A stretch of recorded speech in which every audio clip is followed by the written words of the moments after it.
Хараа засах лазер метод нь 1990-ад оноос өнөөдрийг хүртэл 60 гаруй сая хүн амд хийгдсэн байна. Энэ тоон Монгол улсын хүн амыг 18-аас 19 удаа хамруулсан гэсэн үг. Өөрөөр хэлбэл бараг өмнөд Солонгосын бүх хүн ам лезер методаар хийлгэсэнтэй тэнцвч үйц. Технологи эхэлснээс хойш 30 гаруй жил өнгөрсөн бөгөөд энэ хугацаанд мянган судалгаагаар аюулгүй найдвартай гэдэг нь батлагдсан.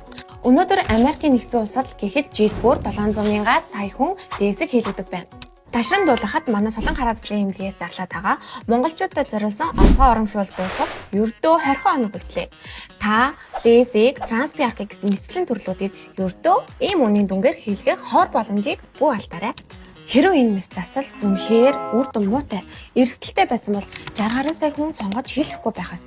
Харин ч эсвэргээрээ судалгаанд оролцсон хүмүүсийн 95-аас 98% нь үр дүнд сэтгэл хангалуун байдаг. Энэ нь хүмүүсийн итгэлийг бүрэн хүлээсэн гэдгийн илэрхийлэл юм.